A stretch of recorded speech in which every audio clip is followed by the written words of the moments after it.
그 방에 들어가지 마세요. 어머님이 쓰던 그 방 이제는 아무도 들어가면 안 됩니다.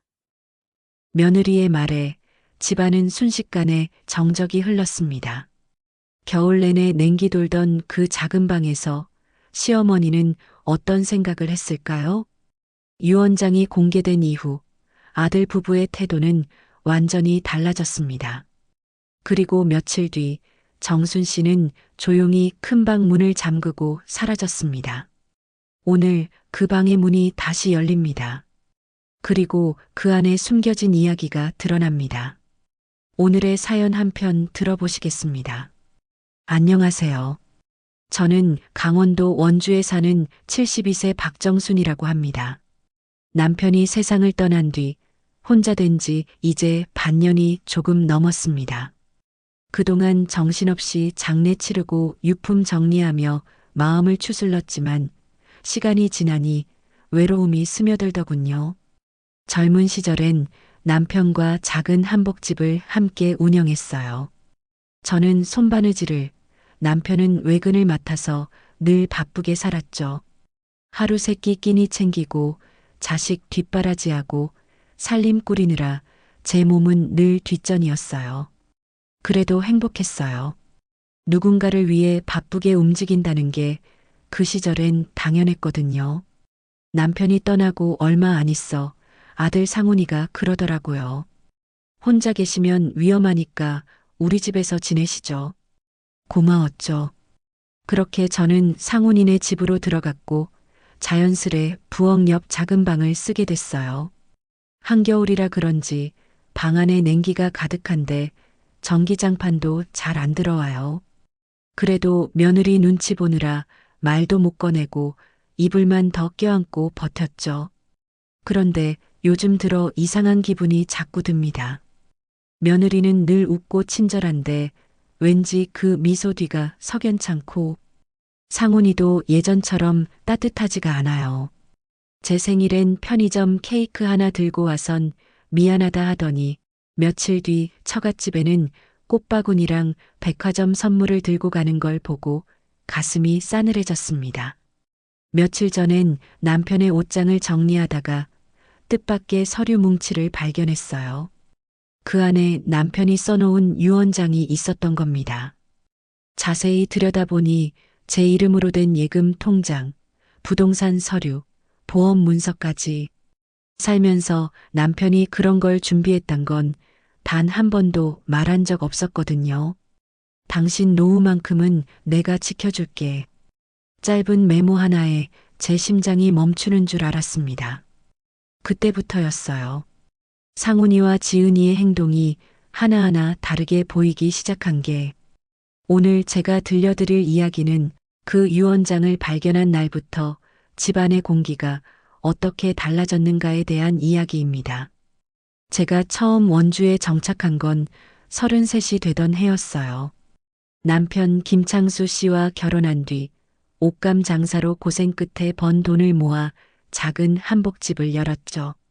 그 시절엔 바느질하는 손끝이 다 닳도록 일했지만 아이 키우는 재미에 웃음이 끊이질 않았어요. 아들 상훈이 하나였지만 둘 부부가 똘똘 뭉쳐 살아가는 모습에 동네에서도 참 보기 좋다는 소리를 많이 들었습니다. 남편은 말수는 적었지만 묵묵하게 제 곁을 지켜주는 사람이었어요. 아프면 병원에 먼저 데려가주고 명절엔 손수 시장을 보고 와선 순자야, 이것만 있으면 손님상 차리기 충분하겠지? 그 말 한마디에 얼마나 든든했는지 몰라요. 그런 사람이 지난해 겨울 감기인 줄 알았던 병이 폐렴으로 번지며 갑작스럽게 떠났습니다. 입원 후 10일 만에 병실에서 조용히 눈을 감았어요. 병원 침대에 누운 남편의 얼굴을 바라보며 저는 처음으로 정말 혼자라는 걸 실감했죠. 장례를 치르던 날 상훈이가 제 손을 꼭 잡고 말했습니다. 이제 엄마 혼자 두지 않을게요. 저희 집으로 오세요. 참 따뜻한 말이었고 그렇게 해서 저는 아들네 집으로 들어가게 되었죠. 그런데 아들 집에 들어가자 제가 상상했던 함께 산다는 것과는 많이 달랐습니다. 큰 방은 부부가 쓰고 저는 부엌 옆 작은 방. 방의 창문은커녕 햇볕도 잘 안 들었고 이불은 오래된 솜니불 하나뿐이었죠. 전기장판도 한쪽이 끊어져서 따뜻하지 않았지만 말 한마디 꺼내기 어려웠어요. 며느리는 말은 다정하지만 늘 일정한 거리감을 두었고 아들은 눈치만 보며 며느리 힘들게 하지 말라는 말만 반복했어요. 설날이 다가오던 어느 날 며느리는 말했어요. 올해는 친정 먼저 가야 해서요. 어머님 괜찮으시죠? 물론 안 괜찮았지만 저는 웃으며 말했습니다. 그래, 당연히 그렇게 해야지. 너희도 너희 부모님 챙겨야지. 그날 밤 혼자 방 안에서 떨며 라면 하나 끓여 먹던 기억이 아직도 생생해요. 거실에서 웃음소리와 TV 소리가 들릴 땐 괜히 제 존재가 민폐 같아 볼륨을 줄였죠. 그런 날들이 반복되면서 제 안에 쌓이던 서운함이 조금씩 균열을 내기 시작했어요. 하지만 말할 수는 없었어요. 얹혀 사는 입장에서 뭘 바라나 어디 말할 데도 없고 그러던 중 남편 유품을 정리하던 날이었습니다. 장롱 속 깊은 곳 오래된 서류 봉투가 하나 나왔고 그 안엔 남편 이름으로 된 문서들이 가득했어요. 보험증서, 예금 통장, 부동산 계약서, 그리고 봉투 맨 위엔 손글씨로 적힌 짧은 메모가 있었죠. 정순아, 내 걱정은 하지 마. 당신 노후는 준비해뒀어. 순간 심장이 내려앉는 기분이었습니다. 남편이 그동안 이런 걸 혼자 준비하고 있었다는 걸 저는 전혀 몰랐거든요. 그저 늘 벌어오는 만큼 살아야지 하며 빠듯하게만 살아온 줄 알았는데 그날 이후 세상이 조금씩 다르게 보이기 시작했습니다. 제가 눈치채지 못했던 사람들의 태도, 말투, 시선. 그 모든 게 갑자기 선명하게 느껴졌어요. 그리고 저는 마음속으로 결심했죠. 이제부터는 나도 내 눈으로 직접 확인해야겠다고. 어머님, 혹시 이불 좀 접어두실 수 있으세요? 낮에는 거실로 빛이 잘 안 들어서요. 며느리 지은이의 말투는 공손했지만 그 속엔 분명히 눈에 띄지 않게 계셔달라는 뜻이 숨어 있었습니다. 그날도 저는 부엌 옆 작은 방에서 전기장판 한 장에 몸을 웅크린 채 앉아 있었죠. 알았어. 이불은 내가 잘 개어놓을게. 그렇게 대답하면서도 마음 한쪽이 서늘해졌습니다. 작은 방엔 창문도 없어서 낮에도 어두웠어요. 문을 열고 있자니 춥다, 닫고 있자니 답답하다. 어느 쪽이든 민폐가 되는 기분이었죠. 며칠 전엔 김상훈이 퇴근하면서 며느리에게 이런 말을 건넸습니다. 지은아, 어머니 점심은 드셨대? 글쎄요. 안 물어봤는데 잘 챙겨 드셨겠죠. 그 대화를 문 너머로 들으면서 괜히 제가 뭔가 잘못한 사람처럼 느껴졌습니다. 저는 그날 어제 데운 미역국 남은 걸로 밥을 말아 혼자 먹었죠. 다 먹고 나니 냄비 바닥엔 국물 한 숟가락도 남지 않았습니다. 그날 밤 지은이가 남편과 대화하는 걸 다시 들었습니다. 어머님 방 전기장판이 이상한 것 같던데 새로 사드릴까요?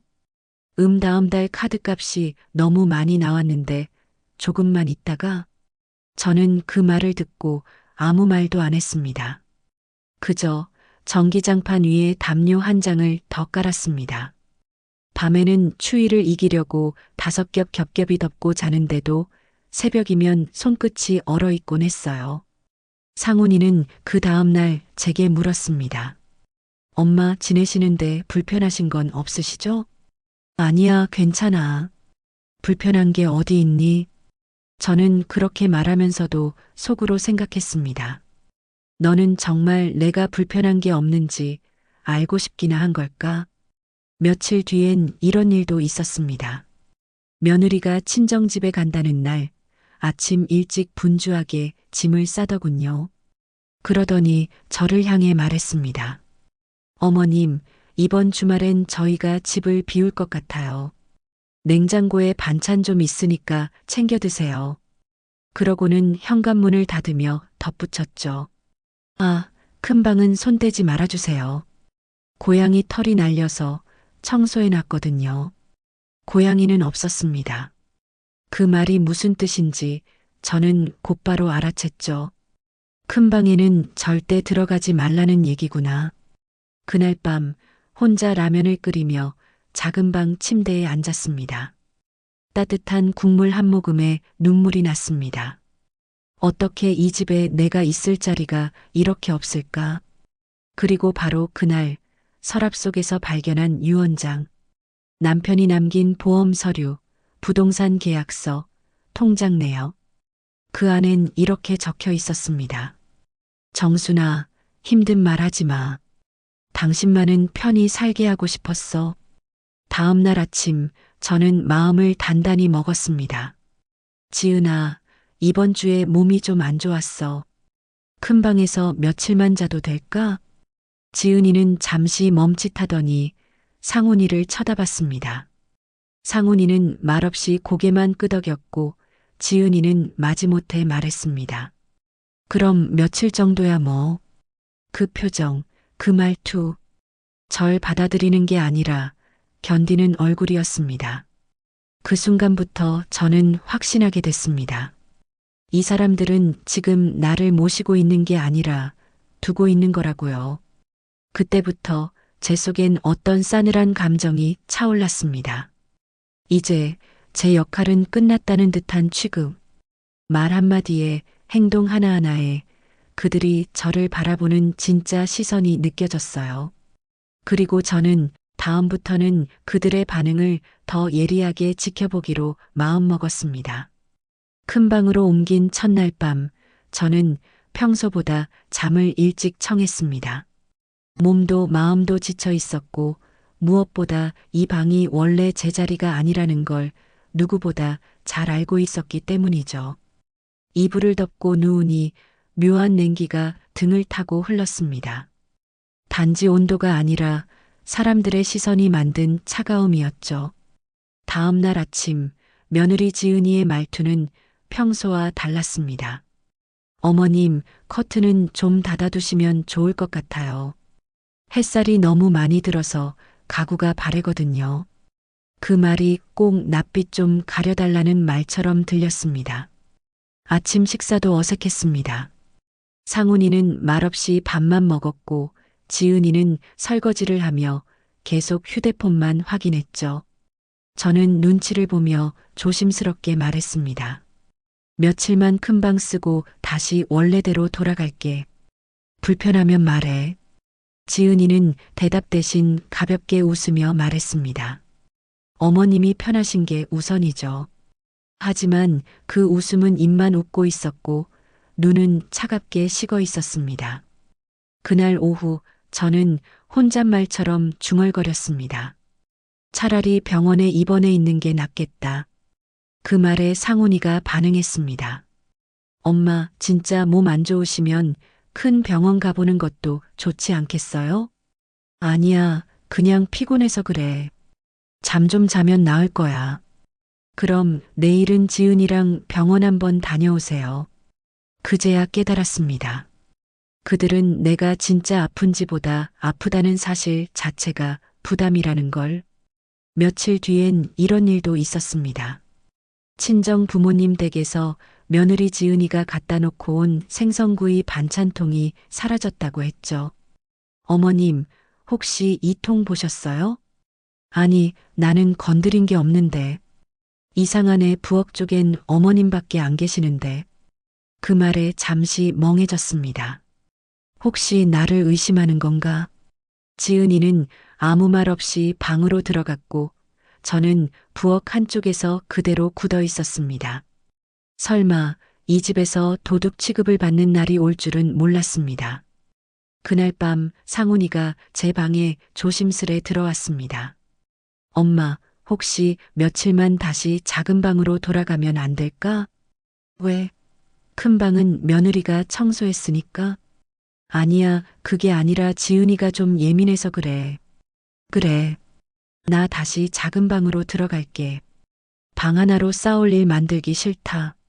짐을 싸며 눈시울이 뜨거워졌습니다. 나는 왜 이 집에서 내 자리를 주장할 수 없는 걸까? 다시 작은 방으로 돌아온 첫날 밤.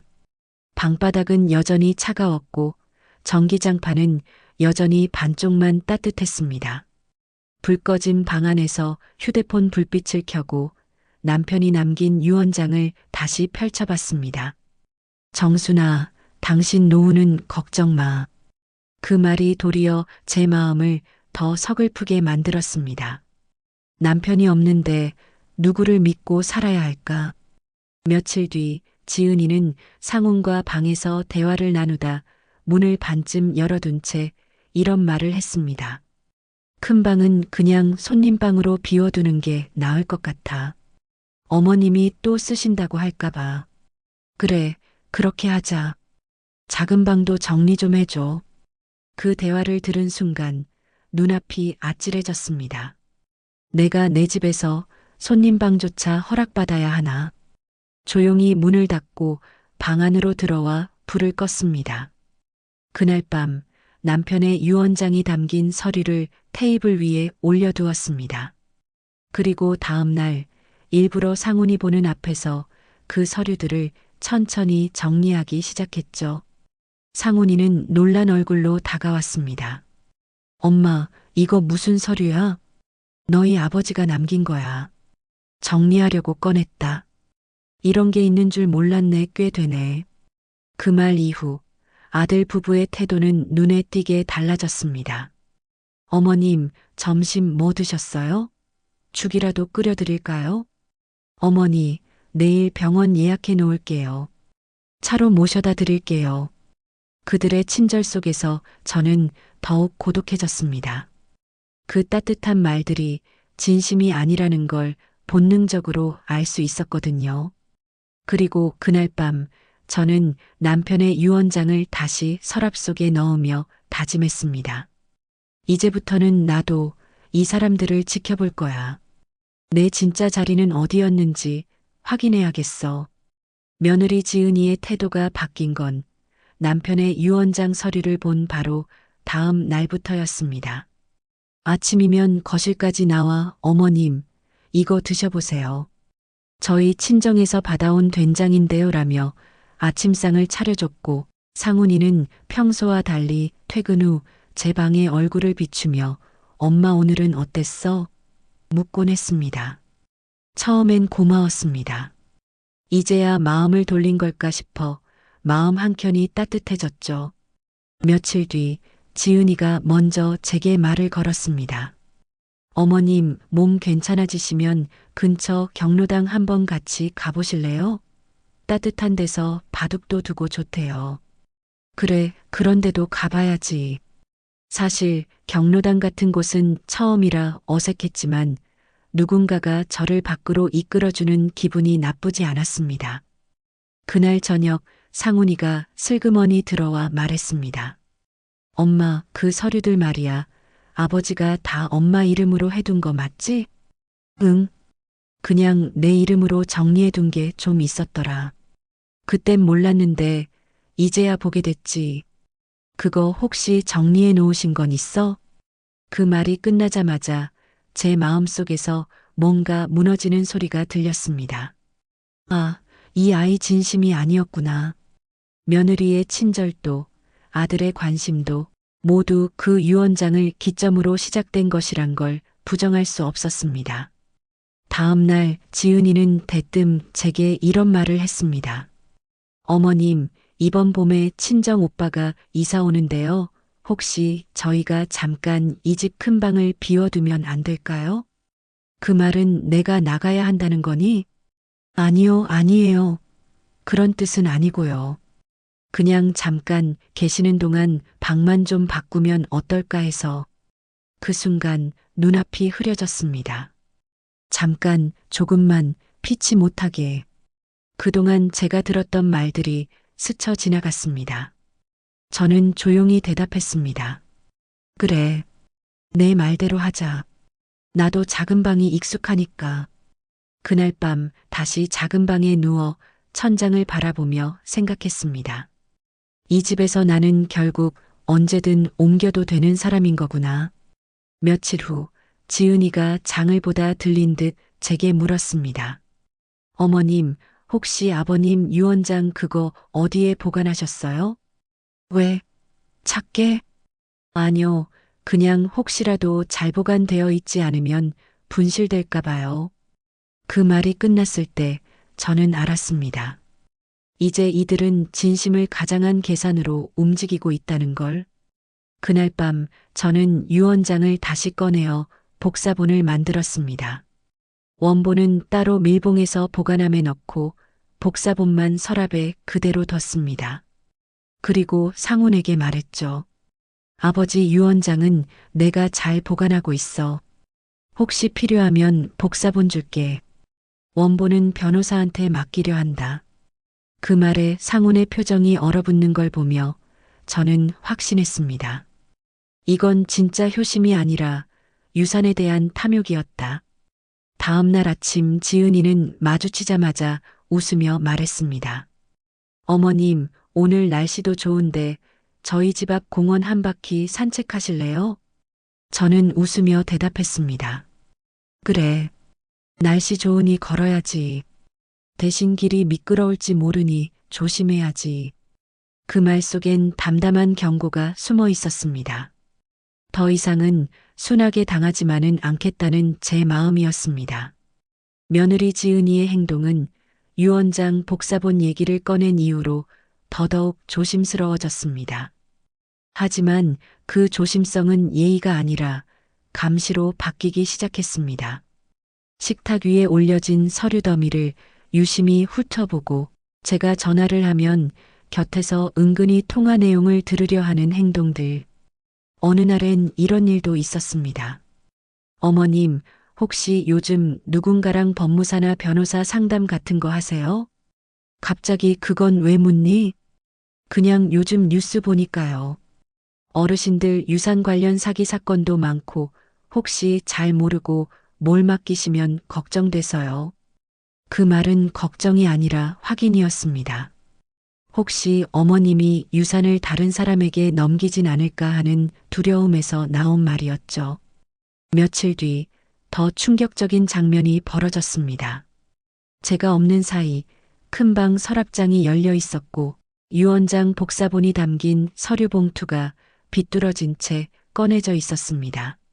손을 댄 건 분명히 지은이거나 상훈이 중 하나였을 겁니다.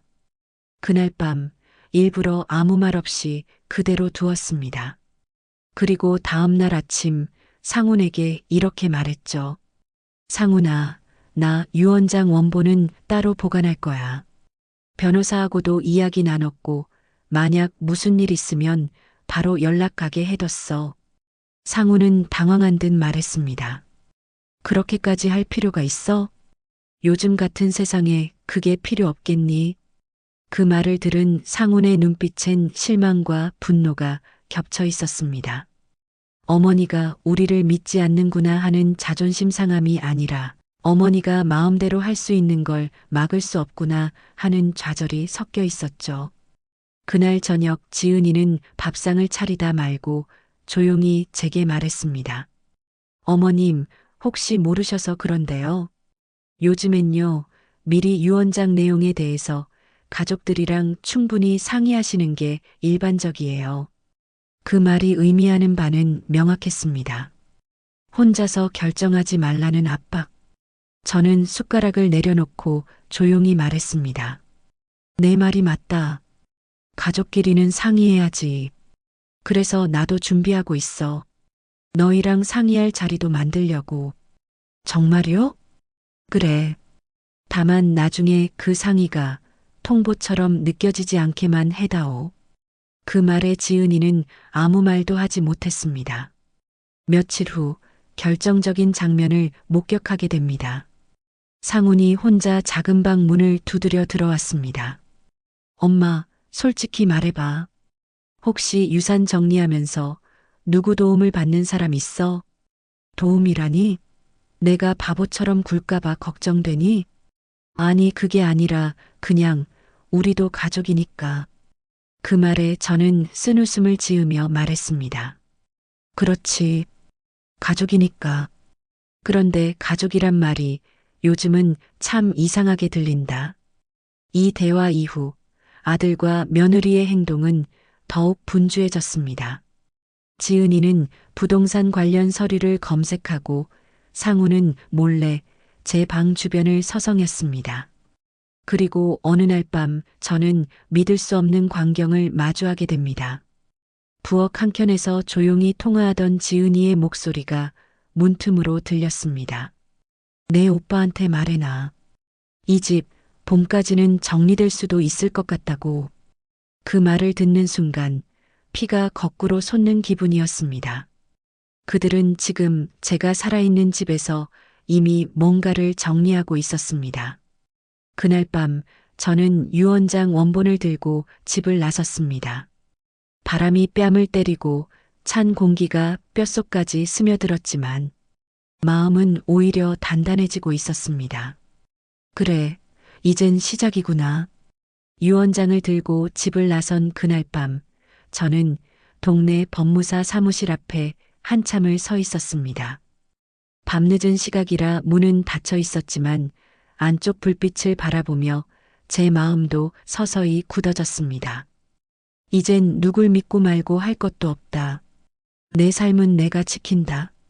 며칠 뒤 저는 유언장 원본과 함께 정식으로 법적 상담을 받았습니다. 담당자는 제게 이렇게 말했죠. 어르신, 이 서류는 굉장히 중요한 자산 정보가 담긴 유언장입니다. 혹시 가족분들과 갈등이 있을 경우 공증과 보관을 별도로 해두시는 게 안전합니다. 그날 이후 저는 유언장을 법무사 사무실에 맡기고 공증 절차를 밟기 시작했습니다. 집으로 돌아온 제 손엔 공식적인 유언장 보관 증명서가 들려 있었습니다. 그런데 그날 저녁 집안 공기가 확실히 달라졌습니다. 거실에 앉은 상훈과 지은이의 얼굴은 굳어 있었고 서로 눈치만 보다가 결국 상훈이 먼저 입을 열었습니다. 엄마, 요즘 밖에 자주 나가시더라. 무슨 일 있으세요? 그냥 내일 좀 보러 나간 거야. 병원도 다니고 서류 정리도 좀 하고. 서류? 지은이가 눈치를 보며 말했습니다. 어머님, 혹시 아버님 유산 관련해서 무슨 조치라도 하셨어요? 했지. 내가 알아서. 그 말에 상훈의 얼굴이 확 굳었습니다. 왜 혼자 하세요? 저희랑 상의도 없이. 내가 상의했냐? 내 방에 몰래 들어가 서류 들춰본 게 누구인데? 지은이는 숟가락을 내려놓으며 말했습니다. 어머님, 그건 혹시 중요한 문서면 잃어버리실까봐 걱정돼서 그랬어요. 걱정? 그건 걱정이 아니라 감시지. 그 순간 상훈의 목소리가 높아졌습니다. 엄마, 왜 이렇게 예민하게 굴어?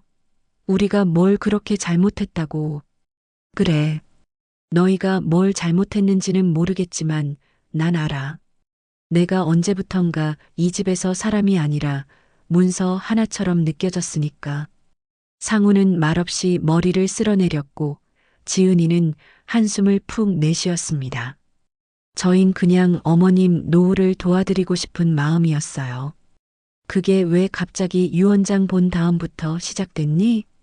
정적이 흐른 후 상훈이 입을 열었습니다. 엄마, 차라리 그냥 우리한테 맡기시지 복잡하게 만들지 말고. 맡기라고? 그럼 나는 뭘 믿고? 그 말에 상훈은 더 이상 말을 잇지 못했습니다. 그 눈빛엔 분노보다도 당황과 낯선 두려움이 섞여 있었습니다. 지은이는 조용히 방으로 들어가며 말했습니다. 알겠어요. 어머님이 그렇게까지 생각하신다면 저흰 빠질게요. 어머님 마음대로 하세요. 그리고 거실엔 저와 상훈만 남았습니다. 엄마, 정말 그렇게까지 하셔야 했어? 상훈아, 내가 정말 내 아들이라면 내 판단을 의심하지는 말아야지. 그날 밤 저는 오랜만에 편하게 잠을 잤습니다. 하지만 그건 더 큰 충돌이 다가오고 있다는 걸 몰랐던 평온이었습니다. 며칠간의 정적 속에 집안은 마치 폭풍 전야처럼 고요했습니다. 상훈과 지은은 저와 마주칠 일이 있어도 눈을 피하거나 짧게 인사만 할 뿐 어떤 대화도 이어가지 않았죠. 그 침묵 속에서 저는 오히려 마음을 정리해 갈 수 있었습니다. 그러던 어느 날 제가 외출을 마치고 돌아왔을 때였습니다. 큰방 문이 열려 있었고 그 안엔 지은이 휴대폰을 들고 누군가와 통화 중이었습니다. 네, 오빠. 그래서 유언장 원본은 못 찾았어. 근데 어머님이 따로 어디 맡겼대. 그래도 뭐 결국 상훈 오빠 이름이니까 받을 수 있지 않을까? 그 말을 듣는 순간 등줄기를 타고 식은땀이 흘렀습니다. 그녀는 여전히 유산을 누가 가질지에만 관심이 있었던 겁니다. 문을 열고 들어서자 지은은 깜짝 놀라며 통화를 끊었습니다. 어머님, 다 들으셨구나. 그래, 다 들었어. 잘 들었고. 그게 오해예요. 그냥 저희끼리 정리해보자는 이야기였어요. 저는 더 이상 아무 말도 하지 않았습니다. 그저 조용히 방으로 들어가 서랍 속에서 서류 한 장을 꺼냈습니다. 바로 법무사 명의로 발행된 유언장 공증 확인서. 그날 저녁 상훈과 지은이 제 방에 들어왔습니다. 그들의 표정은 불안함과 초조함이 뒤섞여 있었죠. 엄마, 아까 지은이 말 너무 마음에 담아두지 마세요. 사실 우리가 요즘 집 대출이 좀 있어서 그게 걱정되다 보니까. 그 얘길 지금 나한테 하니? 너희 대출 걱정되면 너희가 갚아야지. 내 유산으로 막을 생각하지 마. 아니, 그런 게 아니라 그냥 혹시라도 어머니께서 내가 치매라도 걸릴까봐? 그 전에 유언장을 정리해 놓은 걸 후회할까봐? 걱정하지 마. 난 정신 똑바로 박혀 있어. 정적? 그리고 저는 마침내 한 문장을 꺼냈습니다. 내 유산은 날 사람으로 대해준 사람에게만 갈 거야. 그 말에 지은의 얼굴은 사색이 되었고 상훈은 눈을 질끈 감았습니다. 며칠 후 저는 동사무소에 방문해 법적 대리인 등록 신청서를 접수했습니다. 만약의 경우를 대비해 믿을 수 있는 외부 대리인을 설정한 거죠. 그리고 다음 날 아침 식탁에 앉아 있는 아들 부부에게 봉투 하나를 꺼내 놓았습니다. 이건 내가 죽고 난 뒤 너희가 보게 될 서류야. 지금은 열지 마. 대신 그날까지 어떻게 행동할지는 너희 선택이야. 상훈은 한참을 말없이 봉투를 바라보다가 조용히 말했습니다. 엄마, 진짜 그렇게까지 해야 돼? 그렇게까지? 그 말 너 오늘 처음 쓰지? 그래, 나도 오늘 처음으로 엄마라는 단어가 낯설다 느꼈다. 그날 밤 저는 마지막으로 남편의 유언장을 꺼내어 한 구절을 다시 읽었습니다. 정순아, 당신 노후는 걱정 마. 그리고 중얼거렸습니다. 그래, 이젠 진짜 걱정 안 해도 되겠어. 나도 내 선택을 했으니까. 봄이 가까워질 무렵 저는 조용히 한 가지 결정을 내렸습니다. 남편의 유언이 담긴 재산 일부를 조용히 처분하기로요. 그 집은 사실 제 명의로 오래전부터 되어 있었고 상훈이조차 그걸 제대로 알지 못했습니다. 부동산 사무실에 들러 저는 담담하게 말했습니다. 이 집 말고요. 옛날에 남편이 제 이름으로 해두었던 빌라가 하나 있어요. 그거 매도하려고요. 필요하면 계약 서류 다 가져올게요.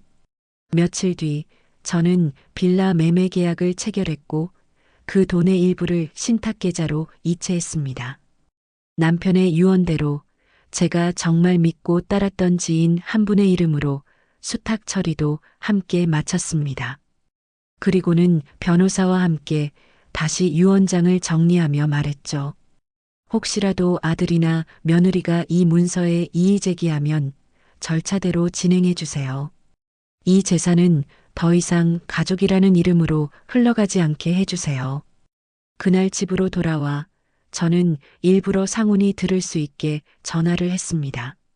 네, 변호사님. 유언장 변경 공증 완료됐어요? 네, 그럼 이제 제가 따로 보관할게요. 감사합니다. 저녁 식사 시간이 되자 상훈이 먼저 말을 꺼냈습니다. 엄마 유언장 다시 썼어요? 응, 다시 정리했지.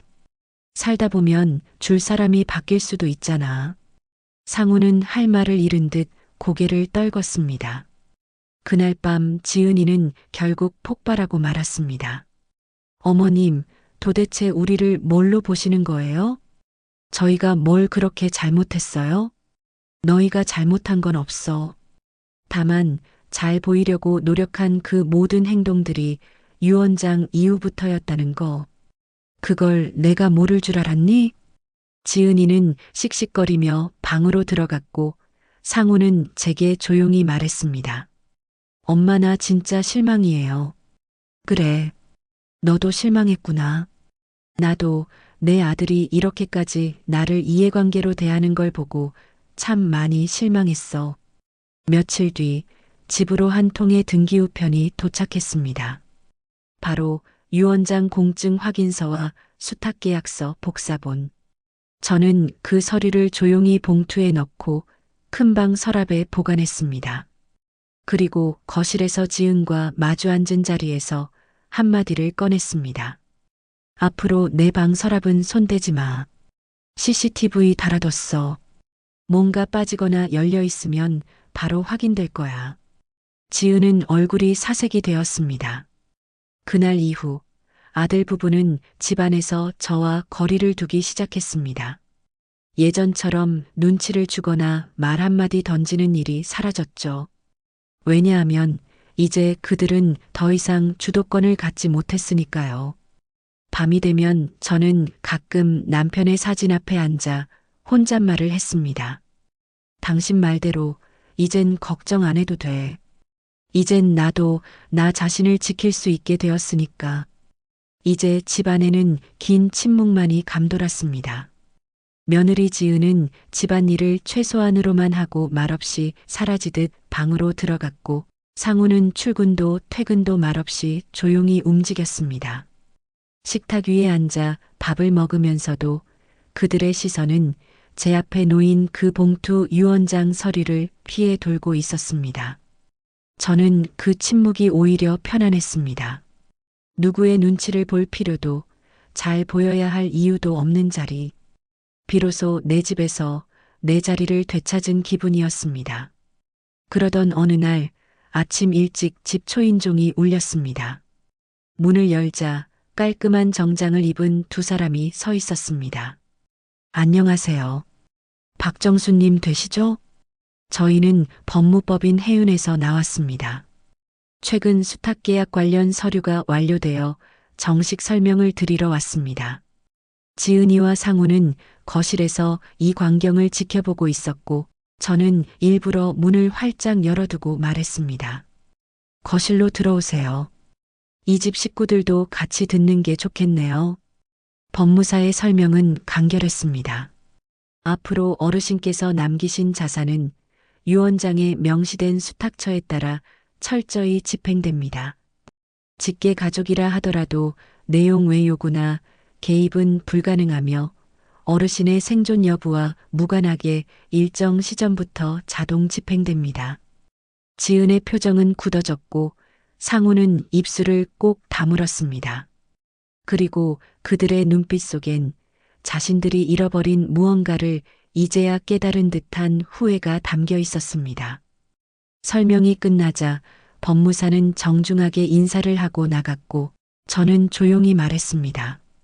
이제부터 나는 내 남은 삶을 내 삶답게 살 거야. 너희가 그걸 존중하든 말든 더는 중요하지 않아. 그날 밤 상훈이 조심스럽게 제 방을 두드렸습니다. 엄마 미안해요. 우리가 너무 조급했어요. 솔직히 말하면 욕심이 앞섰던 것도 맞고 저는 아무 말 없이 그 눈을 바라봤습니다. 그 눈 안에 한때 저를 따르던 아이의 흔적이 남아 있었습니다. 늦었는지 모르지만 엄마가 정말 원하시는 게 뭔지 이제라도 듣고 싶어요. 그 말에 저는 조용히 고개를 끄덕였습니다. 나는 너희가 돈을 바란 게 아니라 사람으로 대하길 바랐어. 그게 그렇게 어려운 일이었니? 아니에요. 엄마 말이 맞아요. 그 후로 상우는 자주 저를 산책에 데리고 나가고 지은도 부엌에서 같이 반찬을 만들며 작은 웃음을 보이려 애썼습니다. 하지만 돌이킬 수 없는 선을 이미 넘은 후였습니다.